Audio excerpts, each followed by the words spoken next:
Welcome to creative academy. आज हम Indian polity का एक important segment sources and features borrowed in our constitution, इसे हम ट्रिक्स के माध्यम से कवर करने वाले हैं। यह टॉपिक एग्जाम के पर्सपेक्टिव से काफी इंपॉर्टेंट है और इस टॉपिक से अक्सर काफी सारे क्वेश्चंस हमें देखने को मिलते हैं। चलिए बिना किसी देरी के शुरू करते हैं features borrowed and sources of our constitution. चलिए देखिए, सबसे पहला टॉपिक देखो, आप देखोगे तो जो हमने सबसे मेजर सोर्स जो कॉन्स्टिट्यूशन का आता है that is government of India act 1935। 1935 के एक्ट में हमने काफी सारे फीचर्स जो है वो अपने कॉन्स्टिट्यूशन में लिए हैं, जैसा कि federal scheme, office of governor, judiciary, public service commissions, emergency provisions and administrative details. ये सभी फीचर्स जो है हमने 1935 के एक्ट से लिए हैं। एक चीज याद रखना, इंडियन कॉन्स्टिट्यूशन में सबसे ज्यादा सेगमेंट जो है वो इसी एक्ट से लिया गया है। ठीक है, इसमें आप देखोगे तो फेडरल स्कीम की बात की गई है। फेडरल स्कीम का मतलब हो गया जितने भी आप देखोगे जो लिस्ट है हमारे पास, जैसे यूनियन लिस्ट है, स्टेट लिस्ट है और कॉन्करेंट लिस्ट है, वो सभी स्ट्रक्चर जो है फेडरल स्कीम को दिखाता है। और फेडरल का मतलब होता है division of power between centre और स्टेट, या फिर स्टेट के अंदर हम देखे जाए तो स्टेट का जो लेजिस्लेटिव असेंबली है और अंदर लोकल बॉडीज, इनके बीच में जो डिवीजन ऑफ पावर होती है उसको हम फेडरल स्कीम बोलते हैं। ठीक है, देन अब आप देखोगे तो ये वो कंसेप्ट था ना, ये ब्रिटिशर्स ने लाया था 1935 के एक्ट में। तो अगर आपको थोड़ा बहुत आइडिया है 1935 के एक्ट के बारे में और इतना पता है दैट ब्रिटिशर्स ने इस तरह के कॉन्सेप्ट को इंडिया में इंप्लीमेंट किया था कि जो है सेंट्रल गवर्नमेंट का अपना रोल रहेगा, स्टेट गवर्नमेंट का यानी कि प्रोविंशियल गवर्नमेंट का अपना रोल रहेगा। तो आपको आइडिया लग जाएगा कि हाँ, ये जो फेडरल स्कीम का कंसेप्ट है ये 1935 के एक्ट से ही आया है, यानी कि ब्रिटिशर्स ने ये दिया है। ठीक है, बाकी गवर्नर का जो ऑफिस है, अब आपको पता है कि जब ब्रिटिशर्स यहाँ पर रूल करते थे तो उनके जो हेड होते थे यहाँ पर वो गवर्नर होते थे। सबसे पहले जो गवर्नर ऑफ बंगाल होते थे, गवर्नर ऑफ मद्रास, इससे बाद में उसका नाम गवर्नर जनरल कर दिया जाता है एंड देन वाइसरॉय कर दिया जाता है। ठीक है, तो ऑफिस ऑफ गवर्नर भी आपको याद हो जाएगा दैट 1935 के एक्ट से ही ये लिया गया है। इसके बाद हम देखें जुडिशरी, तो जुडिशरी का जो कंसेप्ट है, अगेन सबसे पहले जो जुडिशरी या जो सुप्रीम कोर्ट था वो स्टेब्लिश किया जाता है आपका 1935 के एक्ट के थ्रू ही, राइट। उसके बाद आप देखोगे तो पब्लिक सर्विस कमीशन, यानी कि जो हम देखते हैं कि कॉम्पिटिटिव एग्जाम्स होते हैं, तो अगेन ये भी ब्रिटिशर्स को इसका क्रेडिट जाता है क्योंकि उनके दौरान ही ये पब्लिक सर्विस कमीशन जो है कंडक्ट किए जा रहे थे। तो इससे भी आप इसको लिंक कर सकते हो 1935 के एक्ट के साथ। ठीक है, क्योंकि उस दौरान जो है इंडिया एक कॉलोनी थी, ब्रिटिश कॉलोनी, राइट। अब आते हैं इमरजेंसी प्रोविजंस, तो जाहिर बात इसको भी आप इस तरह से लिंक कर सकते हो कि भाई 1935 का एक्ट के टाइम पे अगेन इमरजेंसी सिचुएशन ही थी पूरे इंडिया में, क्योंकि ब्रिटिशर्स की कॉलोनी यहाँ पर मतलब एक तरह से इंडिया जो है कॉलोनी था ब्रिटिशर्स का। ठीक है, तो इमरजेंसी लाइक सिचुएशन थी, तो इमरजेंसी प्रोविजन भी हमने यहीं से कनेक्ट करना है। एंड लास्ट आपका एडमिनिस्ट्रेटिव डिटेल्स की बात करें तो जितना भी एडमिनिस्ट्रेटिव स्ट्रक्चर्स है, जैसे आप देखोगे आईएएस अधिकारी है, कलेक्टर्स रहते हैं या पुलिस रिफॉर्म्स वगैरह जितने भी है, वो भी ब्रिटिशर्स के द्वारा ही लाए गए हैं इंडिया में। तो उसी को हम कैरी फॉरवर्ड कर रहे हैं आज की डेट में भी, राइट। इससे से आपको ये लिंक हो जाएगा कि हाँ 1935 के एक्ट में क्या क्या चीजें हमने ली है। तो सिंपल सी बात है, गवर्नर जब आएगा तो आपको पता होगा कि भाई ब्रिटिशर्स ने लाया है, फेडरल स्कीम हो गया, जुडिशरी सुप्रीम कोर्ट और हाई कोर्ट की स्थापना ब्रिटिशर्स के टाइम पे ही हुई है यहाँ पर जब उन्होंने रूल किया था, राइट। और पब्लिक सर्विस कमीशन उन्होंने इंट्रोड्यूस किया था, emergency provisions and administrative details. तो बहुत इजी है याद करना, बस लिंक करना आपने कि हाँ ये उस समय एग्जिस्ट कर रही थी ऑलरेडी, राइट। चलिए नेक्स्ट आता है ब्रिटिश कॉन्स्टिट्यूशन। अब देखो, अब ब्रिटिश कॉन्स्टिट्यूशन ये अलग चीज है, इसको याद करने की एक अलग ट्रिक है जो कि आसान है, बहुत इजीली आपको याद हो जाएगा। देखो इसमें आपने पहले हम पढ़ लेते हैं फीचर्स कौन कौन से हैं। पार्लियामेंट्री गवर्नमेंट है, रूल ऑफ लॉ है, legislative procedure, single citizenship, cabinet system, prerogative writs, parliamentary privileges and bicameralism. अब आप देखोगे इतने सारे फीचर्स जो हमने ब्रिटिश कॉन्स्टिट्यूशन से लिए हैं, इसको हम कैसे याद रखेंगे। देखो इसका सिंपल सी ट्रिक है, पार्ले बिस्क्रिट। ठीक है, पार्ले बिस्क्रिट। ठीक है, आपने बस इतना सा याद रखना आपने। ठीक है, पार्ले बिस्किट याद रखना आपने। ठीक है, जैसे हम पार्ले बिस्किट लेते हैं ना, तो वैसे करके आपने लिंक करना है पार्ले बिस्किट, राइट। अब देखो पार्ले से क्या हो जाएगा, पार्ले से अपने आप में एक पार्लियामेंट्री वर्ड बन रहा है। ठीक है, पार्लियामेंट्री तो पार्लियामेंट्री गवर्नमेंट, ठीक है, पार्लियामेंट्री से ही पार्लियामेंट्री प्रिविलेजेस आ जाएगा आपका। ठीक है, तो दो टॉपिक्स यहां से कवर हो जाएंगे, parliamentary government and parliamentary privileges, right. उसके बाद आप देखोगे तो पार्ले का ही जो आर है, इसको हम कैपिटल लिख रहे हैं यहाँ पर, तो आर एल। ठीक है, आर एल आ रहा ना यहाँ पर पार्ले, तो आर एल से आ जाएगा रूल ऑफ लॉ। ठीक है, क्या हो जाएगा, आर एल से रूल ऑफ लॉ। ठीक है, तो आर और एल है यहाँ पर, इससे लिंक करना है आपने रूल ऑफ लॉ, राइट। अब एल ई अलग से है यहाँ पर इसी में। ठीक है, एल ई है, एल ई से आप लिंक कर लो legislative procedure, right. Rule of law हो गया, इसके अलावा आपका लेजिस्लेटिव प्रोसीजर, तो एलई से लिंक करना आपने लेजिस्लेटिव प्रोसीजर, ठीक है, ये भी याद हो जाएगा। देन उसके बाद बिस, आप देखो बाई है ना यहाँ पर लिखा हुआ, बीआई, बाई से लिंक करना आपने बाइकैमरलिज्म, ठीक है, बाई से क्या हो जाएगा, बाइकैमरलिज्म, इजीली तरीके से याद हो जाएगा। एंड उसके बाद एस और सी आ रहा है यहाँ पर, ठीक है, एस और सी से लिंक करना आपने सिंगल सिटीजनशिप, ठीक है, सिंगल सिटीजनशिप, तो एस और सी से क्या हो जाएगा, सिंगल सिटीजनशिप, तो ये जो एस और सी है बिस्किट का, इससे सिंगल सिटीजनशिप।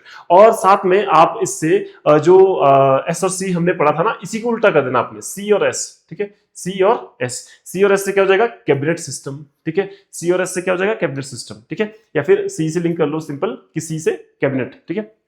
देन लास्ट में आता है आपका रिट, रिट जो है वो जो रिट्स है हमारे पास आर्टिकल 32 में, प्रेरोगेटिव रिट्स, ठीक है, तो उसकी बात की गई है अगेन ब्रिटिश कॉन्स्टिट्यूशन में, ठीक है, तो आरआईटी से हो जाएगा आपका प्रेरोगेटिव रिट्स, ठीक है, इस तरह से आपको आसानी से याद हो जाएगा ब्रिटिश कॉन्स्टिट्यूशन से हमने जो फीचर्स लिए हैं, ठीक है। देन उसके बाद मूव करते हैं फर्दर यूएस कॉन्स्टिट्यूशन में। तो यूएस कॉन्स्टिट्यूशन से जो चीजें ली है वो कौन कौन सी है, फंडामेंटल राइट्स है, इंडिपेंडेंस ऑफ जुडिशरी है, जुडिशियल रिव्यू है, इंपीचमेंट ऑफ द प्रेसिडेंट है, रिमूवल ऑफ सुप्रीम कोर्ट है, हाई कोर्ट जजेस and post of vice president, ठीक है, तो ये इंपॉर्टेंट चीजें जो है यूएस कॉन्स्टिट्यूशन से ली गई है। अब आप देखो यूएसए में ना एक्चुअली हम देखते हैं कि फंडामेंटल राइट्स किसके पास होते हैं, जो डेमोक्रेटिक कंट्री होती है, राइट, जैसे इंडिया है, जैसे यूएस है, तो दुनिया की सबसे बड़ी या लार्जेस्ट डेमोक्रेटिक कंट्री तो इंडिया है, लेकिन पहली डेमोक्रेटिक कंट्री कौन सी है, दैट इज यूएसए, राइट। तो फंडामेंटल राइट्स तो जाहिर बात है हमने वहीं से लिए होंगे क्योंकि पहली कंट्री है, और वहां पर यूएसए में इसको बिल ऑफ राइट्स के नाम से भी जाना जाता है, ठीक है, बिल ऑफ राइट्स। देखो यूएसए में जैसे इंडिया में फंडामेंटल राइट्स बोलते हैं, वैसे यूएसए में इनको बिल ऑफ राइट्स बोला जाता है, ठीक है। तो ये भी इजी है याद करना दैट जो दुनिया की पहली डेमोक्रेसी है वहीं से हमने फंडामेंटल राइट्स को लिए हैं, ठीक है। दूसरा आपका इंडिपेंडेंस ऑफ जुडिशरी, अगर हम इंडिपेंडेंस जुडिशरी की इंडिपेंडेंस की बात करेंगे तो वो भी डेमोक्रेटिक कंट्री में ही देखने को मिलेगा, ठीक है। तो यूएसए में जुडिशरी काफी इंडिपेंडेंट है, ठीक है, सेम तरीके से इंडिया में भी है। तो जुडिशरी का कंसेप्ट भी आप यूएसए से ले सकते हैं, और जुडिशियल रिव्यू जो है वो भी, अब जुडिशरी आ रहा है तो जुडिशियल के साथ जुडिशियल रिव्यू भी आएगा, वो भी हमने वहां से लिया। अब एक और चीज ध्यान रखना, अगर देखो सिंपल जुडिशरी लिखा होता है, सिंपल जुडिशरी लिखा है तो गवर्नमेंट ऑफ इंडिया एक्ट 1935 के एक्ट के तहत है, ठीक है। और अगर जुडिशरी के साथ कुछ जुड़ जाए, जैसे इंडिपेंडेंस जुड़ जाए, ठीक है, या फिर जुडिशियल रिव्यू जुड़ जाए, तो फिर वो यूएसए के साथ लिंक हो जाएगा, ठीक है। तो यूएस में इंडिपेंडेंसी देखने को मिलती है जुडिशरी में, और जुडिशियल रिव्यू का कंसेप्ट है, यानी कि कोई भी अगर कानून बनता है उसको जुडिशरी एक बार रिव्यू जरूर करेगी, तो वो कंसेप्ट हमने यूएसए से लिया है। इंपीचमेंट ऑफ द प्रेसिडेंट, अब आपको पता है कि यूएसए में प्रेसिडेंशियल फॉर्म ऑफ गवर्नमेंट है, ठीक है, तो जो प्रेसिडेंट का कंसेप्ट है हमने वैसे तो उसमें हमने जो इंपीचमेंट है यानी कि प्रेसिडेंट को रिमूव करने की जो प्रक्रिया है, ठीक है, तो वो हमने कहां से लिया है, यूएसए से ही लिया है, ठीक है। तो यूएसए में जैसे प्रेसिडेंट को रिमूव किया जाता है वैसे ही, राइट। नेक्स्ट आता है removal of supreme court, again यहां पर भी सुप्रीम कोर्ट को के जो जजेस हैं उनको रिमूव करने का और हाई कोर्ट जजेस के जितने भी है उनको रिमूव करने का, उनको इंपीच करने का जो कंसेप्ट है वो भी हमने यूएसए से ही लिया है, ठीक है। बाकी पोस्ट ऑफ वाइस प्रेसिडेंट, ये चूंकि यूएसए में भी प्रेसिडेंट और वाइस प्रेसिडेंट दोनों होते हैं, तो हमने भी ये जो वाइस प्रेसिडेंट की पोस्ट है वो हमने यूएसए से ली है, ठीक है। तो ध्यान रखना प्रेसिडेंट जो है वो उनकी इंपीचमेंट, सुप्रीम कोर्ट और हाई कोर्ट के जजेस की इंपीचमेंट वो कहां से लिया गया है, यूएसए से लिया गया, ठीक है। तो ये चीजें बोली गई है, तो ये भी इजी है याद करना, आप इसको लिंक कर सकते हो बहुत आसानी से। नेक्स्ट कम्स आपका आयरिश कॉन्स्टिट्यूशन, ठीक है। आयरिश कॉन्स्टिट्यूशन की बात करें तो इसमें जो है डीपीएसपी हो गया, nomination of members to Rajya Sabha and methods of election of president, तो तीन चीजें जो है वो आयरिश कॉन्स्टिट्यूशन से हमने ली है, ठीक है। तो वैसे तो इसकी जो है अलग से एक ट्रिक भी आती है, इसकी एक ट्रिक भी है आपके वैसे, एलिस डीपी नंबर 1, ठीक है, एलिस डीपी नंबर 1, राइट, इतना याद कर लेंगे आप तो इससे आपका ये याद हो जाएगा, ठीक है। तो एलिस से हो जाएगा आपका election of, method of election of president, ठीक है, method of election of president, तो इलेक्शंस लिंक हो जाएगा, ठीक है, एलिस। डीपी से हो जाएगा director principles of state policy, ठीक है, और नंबर 1 हो जाएगा नॉमिनेशन, नंबर 1 से हो जाएगा नॉमिनेशन, ठीक है, एलिस डीपी नंबर 1, इससे लिंक कर सकते हो आप इस चीज को, ठीक है। तो एलिस से हो जाएगा आपका इलेक्शन, आपका election of the president, and then DP से हो जाएगा director principal of state policy, and number 1 से हो जाएगा nomination of members to Rajya Sabha, इससे आप इसको लिंक कर सकते हो, ठीक है।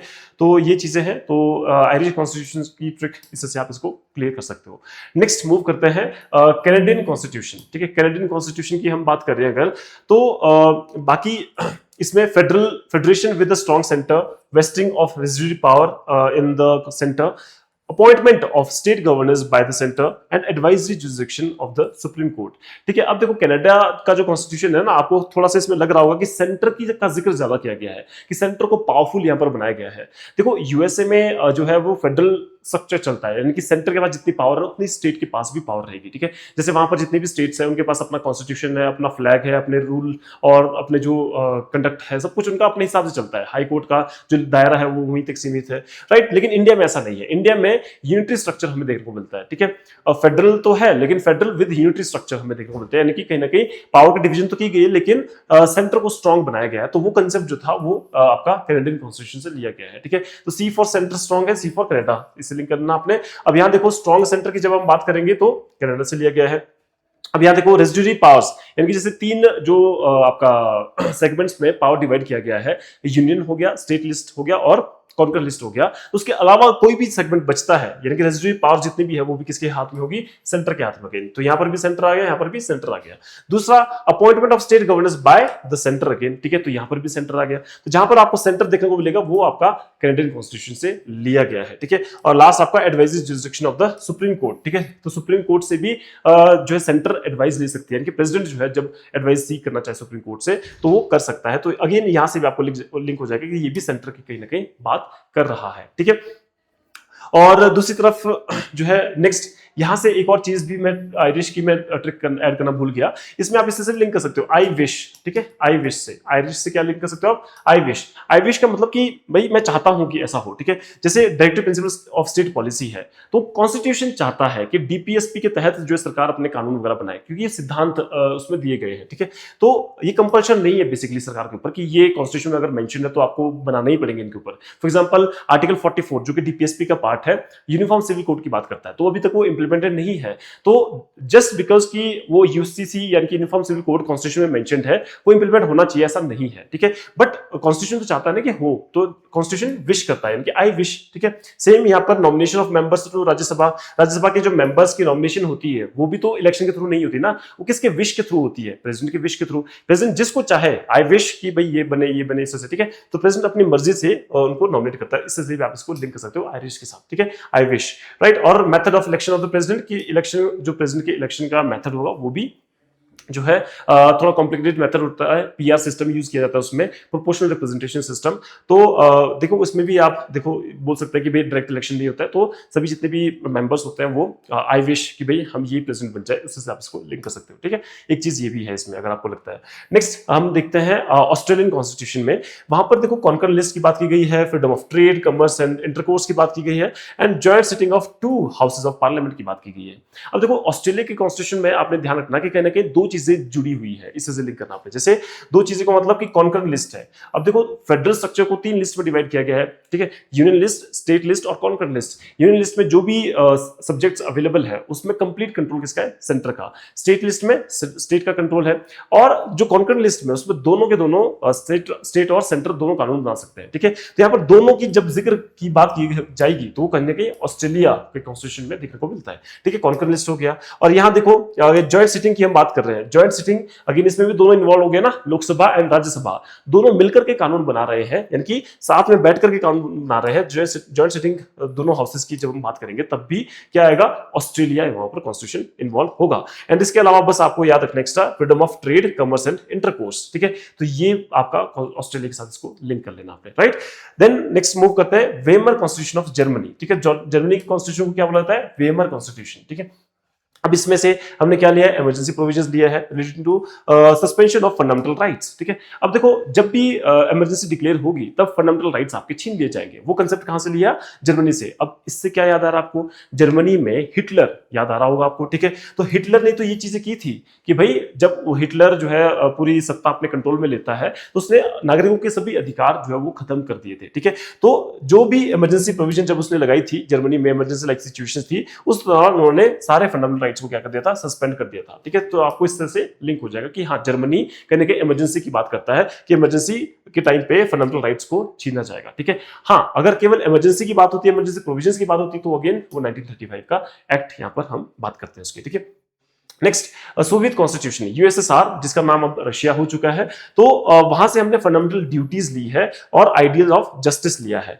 तो सिंपल है देखो, और इसके अलावा हाँ यस आइडियल ऑफ जस्टिस कौन कौन से है? Social, economic and political justice है, जो कि प्रीएम्बल में मेंशन्ड ऑलरेडी, अगर आपने प्रीएम्बल पढ़ा है तो, ठीक है। तो देखो फंडामेंटल ड्यूटीज है, तो हमें पहले ही पता लगता है कि ड्यूटीज तो भाई कहीं ना कहीं रशिया से ही ली जा सकती है, क्योंकि देखो हालांकि रशिया में जो ये ड्यूटीज है ना, फंडामेंटल ड्यूटीज, ये लीगल है, ये मतलब आपको फॉलो करनी पड़ती है, जबकि इंडिया में ऐसा नहीं है। These are not justiciable in nature in India, ठीक है। तो ये आपको देखो सिंपल है कि भाई फंडामेंटल ड्यूटीज जो है वो अगर कोई फॉलो नहीं कर रहा है तो आपको जेल नहीं भेजा जाएगा, या फिर आपके ऊपर जो कार्रवाई नहीं होगी, या फिर आपको कोर्ट नहीं बुलाया जाएगा, ठीक है। जैसे कि हम देखते हैं कि अगर आपके फंडामेंटल राइट्स अगर आपको नहीं मिल रहे तो जाहिर बात है कि जो आपके फंडामेंटल राइट्स को छीन रहा है उसके खिलाफ आप कार्रवाई कर सकते हो, लेकिन ड्यूटीज अगर आप फॉलो नहीं कर रहे हो तो नहीं है, ठीक है। हाँ, ऑफकोर्स इसमें से कुछ ड्यूटीज जो है वो आपका लीगल तरीके से इसको इंप्लीमेंट किया गया है थ्रू आपका जो हमारा भारतीय न्याय संहिता है उसके तहत, ठीक है। तो एक चीज याद रखना अपने फंडामेंटल ड्यूटीज, जब हम ड्यूटीज की बात करते हैं तो कहीं ना कहीं आपके माइंड में यूएसएसआर हमेशा रहता ही है, ठीक है। अब इसके थ्रू एक क्वेश्चन है आपसे, और आपने प्लीज कमेंट डाउन करना है इस क्वेश्चन का आंसर। लेट्स सी कि आप क्या सही कर पाते हैं या नहीं। देखो मैं आपसे ये क्वेश्चन पूछ रहा हूं दैट ओरिजिनल कॉन्स्टिट्यूशन में कितनी फंडामेंटल ड्यूटीज थी? अगर आपको आता है तो प्लीज कमेंट डाउन कीजिए, ठीक है। आपके लिए क्वेश्चन है, ठीक है। ओरिजिनल कॉन्स्टिट्यूशन में कितनी फंडामेंटल ड्यूटीज थी, राइट। चलिए, तो उसके बाद हम बात करते हैं फ्रेंच कॉन्स्टिट्यूशन की, ठीक है। तो फ्रेंच कॉन्स्टिट्यूशन में Republic of the ideals of liberty, equality and fraternity, इनकी हम बात करते हैं। अगर आपको प्रेम्बल याद है ना, तो प्रेम्बल में ये लाइन पूरी बताई गई है, ठीक है। Ideals of liberty, equality and fraternity, तो एफ आर से फ्रेंच लिंक करना आपने, एफ आर से फ्रेंच, एफ आर से फ्रेटर्निटी, ठीक है। तो यहाँ हम आजादी की बात करते हैं, हम एकता की बात करते हैं, और कहने के भाईचारे की बात करते हैं एक तरह से, ठीक है। तो फ्रेटर्निटी, ठीक है, तो आपका ये हो जाएगा, तो एफ आर से फ्रेंच एंड एफ आर से फ्रेटर्निटी, ठीक है। तो एफ आर याद आ रहा है, ठीक है, इससे आप इसको लिंक कर सकते हो, ठीक है। Next is South African constitution. South African constitution में procedure for amendment of the constitution and election of members to Rajya Sabha, ठीक है। तो देखो साउथ अफ्रीकन कॉन्स्टिट्यूशन, यहां पर आप देखोगे तो जो कॉन्स्टिट्यूशन के अमेंडमेंट का जो प्रोसीजर है उसकी बात की गई है, ठीक है। कॉन्स्टिट्यूशन को किस तरह से अमेंड किया जाएगा, और साथ में election of members of Rajya Sabha, Rajya Sabha के जो मेंबर्स होंगे उनका इलेक्शन किस तरह से होगा। आप सभी जानते हैं जैसा प्रेसिडेंट के इलेक्शन होते हैं वैसे ही करके इसके भी इलेक्शन होते हैं। तो जो पीआर सिस्टम है, प्रोपोर्शनल रिप्रेजेंटेशन सिस्टम, वही तरीका राज्यसभा के मेंबर्स के लिए भी इलेक्शन में यूज किया जाता है, ठीक है। दूसरा, साउथ अफ्रीकन कॉन्स्टिट्यूशन में प्रोसीजर फॉर अमेंडमेंट, की अमेंडमेंट किस तरीके से होगी कॉन्स्टिट्यूशन में। ऑफकोर्स स्पेशल मेजोरिटी होती है, ठीक है। और हाँ, इसकी ये भी क्वेश्चन है, आप लोगों ने प्लीज कमेंट डाउन करना है कि कॉन्स्टिट्यूशन में जब अमेंडमेंट होती है तो वो कौन सी तरह की मेजोरिटी यूज की जाती है। ऑफकोर्स स्पेशल मेजोरिटी यूज की जाती है। वो स्पेशल मेजोरिटी में आपका जो तरीका है वो कौन सा है वो आपने मुझे बताना है प्लीज, ठीक है। देन उसके बाद हम लास्ट देखते हैं जापानीज कॉन्स्टिट्यूशन। जापानीज कॉन्स्टिट्यूशन में लिया गया है प्रोसीजर एस्टेब्लिश्ड बाय लॉ, ये कंसेप्ट हमने यहां से लिया है। तो ये थे कुछ इंपॉर्टेंट फीचर्स जो हमने वेरियस अदर कंट्रीज से लिया है। वैसे तो हमारा कॉन्स्टिट्यूशन 60 से ज्यादा कंट्रीज की कॉन्स्टिट्यूशन के इंपॉर्टेंट सेगमेंट को यूज करके बनाया गया है, ठीक है। तो एक तरह से ये है कि हमने हर देश के कॉन्स्टिट्यूशन का इंपॉर्टेंट सेगमेंट या बेस्ट सेगमेंट जो है वो निकाल करके अपने कॉन्स्टिट्यूशन में डाला है, जो कि बहुत अच्छी बात भी है, ठीक है। क्योंकि आप दूसरों की गलती से और दूसरों के अच्छे तरीकों से सीखते हैं, वही चीज हमने इस कॉन्स्टिट्यूशन में देखा है। और कहीं ना कहीं ये हमारे लिए तो दुनिया का सबसे बेस्ट कॉन्स्टिट्यूशन है। एलिफेंट साइज का कॉन्स्टिट्यूशन है, इसीलिए इसका सिंबल भी एलिफेंट ही है कॉन्स्टिट्यूशन का, राइट। तो फिलहाल अभी इतना ही करते हैं, देन नेक्स्ट जो वीडियो रहेगी उसमें हम एक और वीडियो आपके लिए लेकर के आएंगे। आज के लिए सिर्फ इतना ही। That's all then, thank you so much.